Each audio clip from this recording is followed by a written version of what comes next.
A voz da mulher solicita ao filho que atravesse a rua com cuidado. Enquanto fala, ajeita o casaco sobre o corpo miúdo que nasceu de suas entranhas. Muitos amigos o esperam. A mulher se apressa numa última recomendação. As poucas palavras resguardam preocupações. Ele não ouve.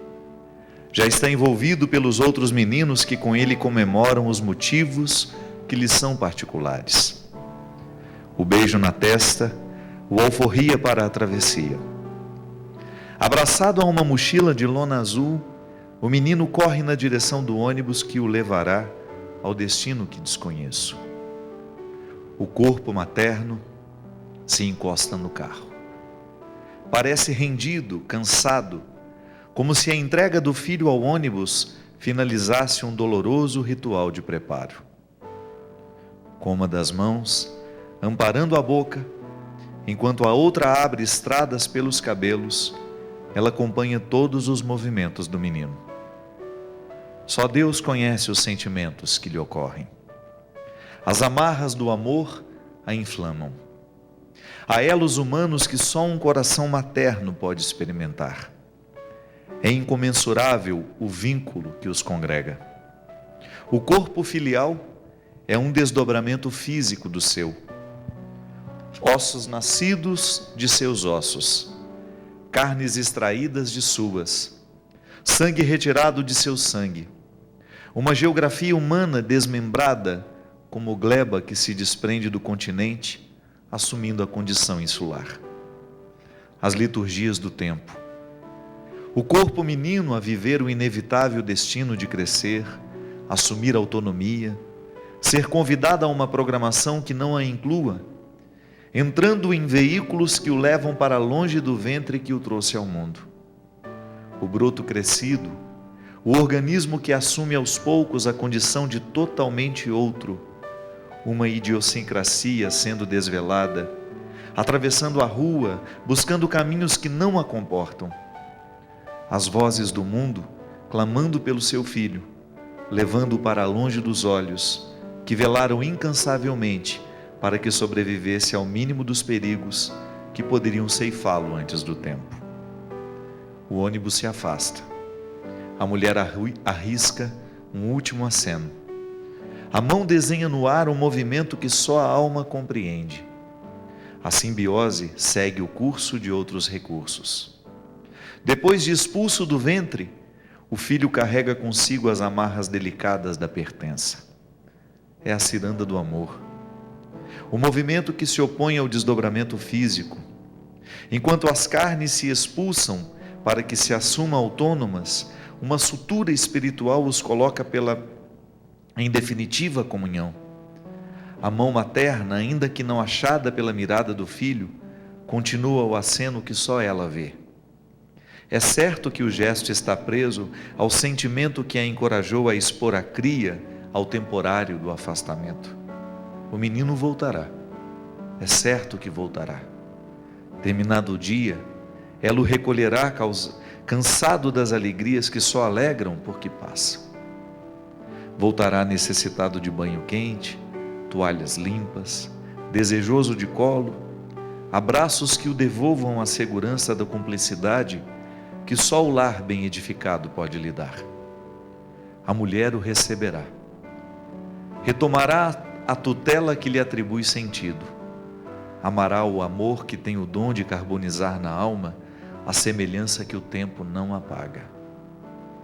Investigará cada centímetro de seu desdobramento à caça de arranhões que careçam de cuidado. A cena se desfaz. O ônibus e mulher se distanciam de meus olhos. Não posso reter um instante. O acaso me permitiu contemplar a agenda daquele amor. Retomo meu destino. As ruas repletas não me permitem demora na despedida presenciada. O cotidiano me absorve. O engasgo de emoção me recorda a condição de vivente. A vida me afeta. Sorrio sozinho ao reconhecer que os detalhes do mundo ainda me assombram. Não sou indiferente às transcendências da cidade, ao milagre que estraçalha o espelho dos dias e vem lavar meus olhos com sua luz delicada. É diante do natural que minha alma se ajoelha. Rende-se ao simbólico das vias térreas, à trama de ouro que sustenta o ordinário da vida, à luz batismal que banha o paganismo dos séculos, o detalhe divino que minha alma reconhece e absorve. Sigo meu caminho. A luz da manhã reveste a cidade com cores recém-nascidas. O alaranjado das horas me inspira renascimento. Ardem diante de mim as epifanias do mundo. Meus olhos ultrapassam a matéria finita dos corpos, o concreto dos muros. Perscruto e ultrapasso a côdea da concretude de todos os seres criados. Toco a realidade espiritual das coisas, a alma que sustenta as cenas humanas, o centro onde pulsa o significado de tudo. Eu ando pelas ruas, todas as vozes salmodiam comigo. É sagrado viver. Muito boa noite, com muita alegria que nós começamos mais um programa de Direção Espiritual. Hoje, motivados por esse texto que abre o meu livro, É Sagrado Viver, eu creio mesmo nisso. Eu me recordo que essa cena eu vi há muitos anos atrás, já morando em Taubaté, tinha saído cedo para um compromisso, e eu tive a oportunidade de ver a mãe se despedindo do filho, para um passeio de colégio, né? O ônibus, essa cena como foi descrita, tão comum, né? É fácil a gente ver isso. Mães que dão tchau para o filho entrar dentro da escola, ou mães que se despedem desse temporário afastamento, né? Esse período onde uma criança muitas vezes é levada para longe. Eu vi aquela cena e ela me tocou. Eu identifiquei naquele momento algo muito precioso,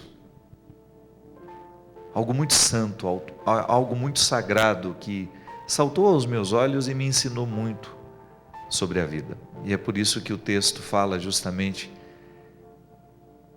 que é necessário, diante dessa vida que nós temos, diante dos acontecimentos mais ordinários, a gente ultrapassar, né? A gente adentrar o cerne das coisas. Como a vida é bonita, minha gente. Como existem coisas santas acontecendo o tempo todo. Como o sagrado está perpassando tudo que nos envolve.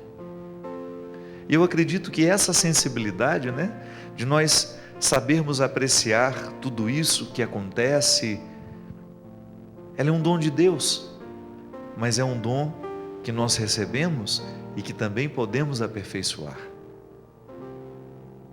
Essa é uma oração que nós precisamos fazer todos os dias. Senhor, me sensibilize para ver a vida, para aprofundar.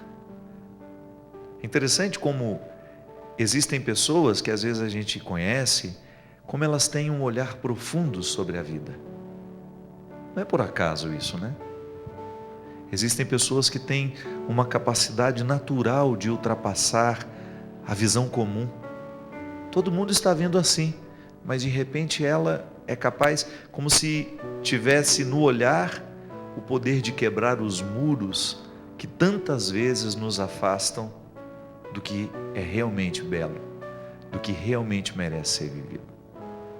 Que às vezes a gente passa, as coisas bonitas estão acontecendo, mas a gente não pode percebê-las, porque nos falta sensibilidade, ou porque nós estamos absortos demais nas nossas questões, né? Ou estamos mergulhados naquilo que é só nosso.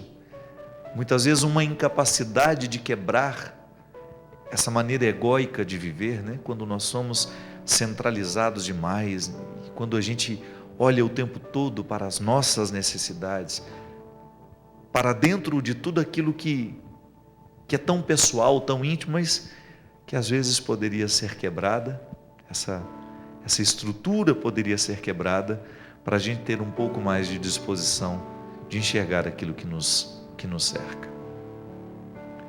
O sagrado, a vida é sagrada, eu creio nisso, é sagrado viver, é o título do livro, Eu acredito na possibilidade de nós identificarmos uma riqueza espiritual em tudo que fazemos e em tudo que vemos. Eu acho que esse é o segredo dos místicos, né? A possibilidade de enxergar Deus nas mais pequenas coisas, no ordinário.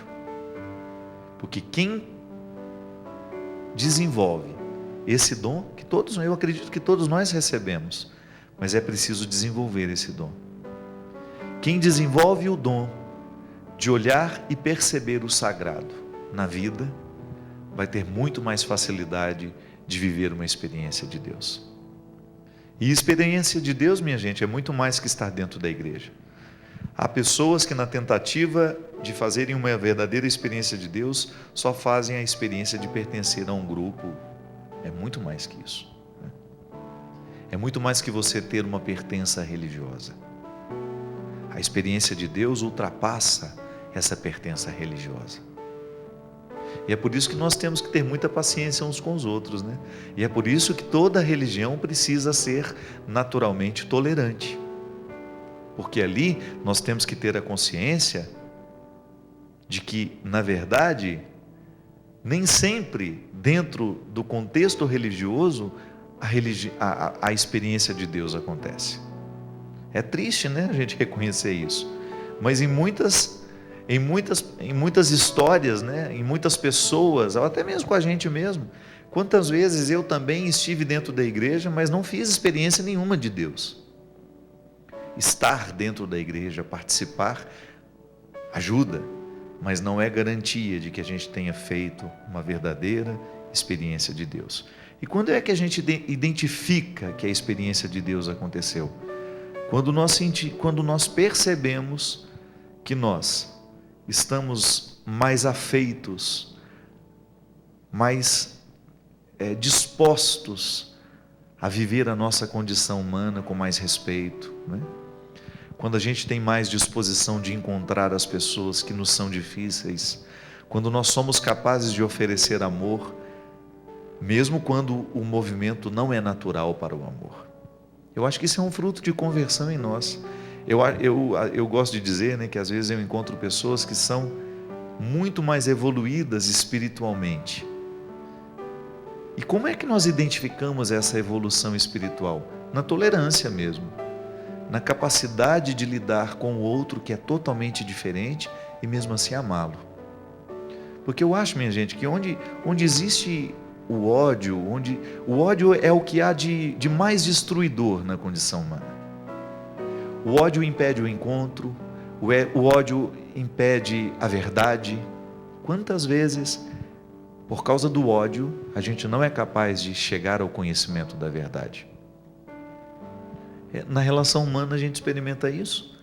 Você tem ódio de alguém, e porque você tem ódio daquela pessoa, você não consegue dar passos na direção dela, e você nunca vai ser capaz de conhecê-la de verdade, porque você vai estar sempre com as suas armaduras de ódio, e quem traz armaduras de ódio no coração, fica incapacitado de conhecer o outro. Só o amor é que possibilita o conhecimento. Quantas vezes na minha vida Deus me surpreendeu? Eu tinha uma intolerância com determinada pessoa, e por causa daquela tolerância fazia julgamentos, né? Às vezes até mentia para mim mesmo para justificar o meu ódio. Quantas vezes a gente faz isso? É muito desonesto isso. Mas às vezes a gente mente para si mesmo para justificar os ódios que sente. Eu nem sei quem é a outra pessoa, nunca dei a oportunidade de conviver com ela, nunca me permiti quebrar a casca do ódio. E me retroalimentava com as minhas mentiras. Porque aquela pessoa é isso, porque aquela pessoa é aquilo. E aí eu permito que o malefício do ódio me torne diabólico, mesmo eu estando dentro da igreja. É impressionante como dentro das comunidades esse é um problema. E pode ser que eu esteja falando e você esteja se reconhecendo com honestidade, ou até mesmo reconhecendo alguém que você sabe que vive um problema assim. Dentro das nossas comunidades, muitas vezes, nós temos tanta gente toda enclausurada nas prisões do ódio, mesmo tendo Jesus no coração, mesmo querendo viver uma experiência religiosa verdadeira, mas não tem disposição de quebrar o ódio, não tem disposição de abrir o coração para receber o outro com as diferenças que ele tem, né? E engraçado que nos Atos dos Apóstolos, qual é a identificação que as primeiras comunidades queriam ter para que o mundo reconhecesse que Jesus estava ali? Vede como eles se amam, vede como eles se respeitam, vede como eles são diferentes, mas ao mesmo tempo eles colaboram, né? Eles não se desprezam. E por que eu estou falando tudo isso, minha gente? Porque nós estamos vivendo uma época em que essa mistura de cargos políticos com autoridades religiosas estão sendo tão confundidos. E eu lamento muito que tantas agressões nasçam desta confusão. Às vezes o pastor é bem intencionado, às vezes o pastor está querendo resguardar um valor que para ele é importante, mas ele não tem o direito de resgatar ou de resguardar um valor desconsiderando a dignidade das pessoas, né? Eu preguei sobre isso aqui no domingo na Festa da Misericórdia. Eu estava dando um exemplo muito simples, né? Que às vezes as pessoas ficam criticando o que o Papa está dizendo, o que o Papa está propondo, mas veja bem, o Papa está dizendo, o Papa está propondo à comunidade católica. Ninguém é obrigado a se colocar na obediência de uma regra moral se ela não abraçou aquela fé. E o Papa é muito sábio no momento em que ele respeita aquele que não está disposto a viver a mesma fé. É por isso que nós temos o discurso interreligioso, né? Que é aquele justamente que acontece entre religiões diferentes, cristãos com não cristãos. Então você teve lá o exemplo belo do Bento XVI, indo a Israel, encontrando os muçulmanos, encontrando os judeus. Aí você vai, dentro do discurso interreligioso existem mais diferenças ainda, porque um acredita em Jesus, o outro não, um continua esperando o Messias, o outro acredita em Maomé, que Jesus é apenas mais um profeta. As diferenças são muito grandes, mas aí ainda existe a possibilidade de nós convivermos, porque toda religião séria propõe um amor antes de qualquer coisa. E quando eu falo de amor, eu falo do amor ágape, do amor que é colocado como a experiência mais profunda e fecunda que nós, como homens, podemos fazer, como ser humano. Amar sem interesse, né? É o amor mais gratuito que nós podemos oferecer ao outro. Porque o amor eros, o amor entre os amantes, ainda pode ter um interesse. Agora o amor ágape não. O amor ágape é aquele onde o outro não precisa fazer nada para me agradar, para receber o meu amor. E o amor é concreto, minha gente. O amor passa pelo olhar, pelo acolhimento que você faz do outro. E é por isso que eu sempre terei uma postura respeitosa com todos aqueles que creem diferente de mim. Pode me acusar, eu não estou em cima do muro não. Eu tenho as minhas convicções muito claras, mas eu tratarei sempre com muito respeito os que creem diferente de mim. Mas é aí que eu queria chegar. Você já imaginou se no discurso interreligioso a gente já tem que buscar a tolerância? Imagina entre os cristãos. Quanta agressão nos dias de hoje, nas redes sociais, né? Quantas pessoas se agredindo em nome da fé, em nome de Deus. Homossexuais sendo tratados com absoluto desrespeito. Pessoas que professam a fé, outra fé, ou que têm outra compreensão moral. Eu não tenho que estar com uma arma disparando naquele que tem uma compreensão moral diferente da minha. É aí que a gente prova que já é cristão. Vou fazer de tudo para preservar os meus valores, mas em nome da preservação desses valores, eu não tenho o direito de banalizar a dignidade do outro.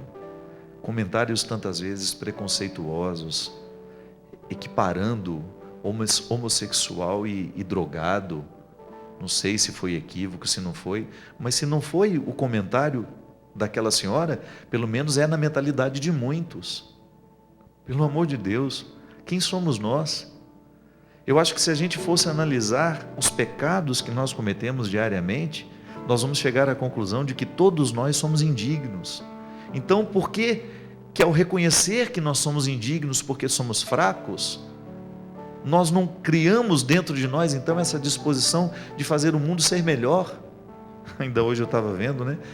Nós ficamos indignados com a guerra entre as Coreias, mas a gente briga com o nosso vizinho por causa de uma vaga de garagem. Já dizia o criador lá no Twitter dele hoje. Você já parou para pensar isso? Que nós criticamos a intolerância entre os países que estão em guerra, ou o Oriente Médio, onde é um acúmulo de situações conflituosas do ponto de vista político, do ponto de vista religioso. Mas quando nós olhamos para a nossa realidade, a gente não é capaz de respeitar as regras para que o vizinho durma no momento que ele precisa dormir, porque eu não sou capaz de abaixar a minha música depois das 10 da noite. Como é que eu tenho o direito de querer um mundo melhor se eu não o cultivo nas pequenas coisas? Como é que eu quero justiça no mundo se eu não sou capaz de promover a justiça dentro da minha casa, com os meus funcionários, com as pessoas que vivem comigo? Então nós rezamos pela paz, mas não temos coragem de dar um passo na direção de quem a gente considera nosso inimigo. A gente não quebra, não está disposto a quebrar o poder do ódio. Então é hipocrisia. Então você não pode transformar absolutamente nada, porque quem não tem disposição de modificar o próprio coração, não tem o direito de querer a transformação do mundo. Se eu não sou capaz de caminhar na direção daquele que eu digo odiar, e quem sabe quebrar isso, isso é o diabo, minha gente. O diabo vai nos encher de motivos para não fazer. O diabo vai nos encher de motivos para não caminhar na direção, para não estender a mão, para não trocar uma palavra. Agora você, que fez essa experiência de Deus, honre-a. Porque essa experiência de Deus é fundamental para que a gente possa viver a coerência salvífica. Sabe o que nos salva de verdade nessa vida?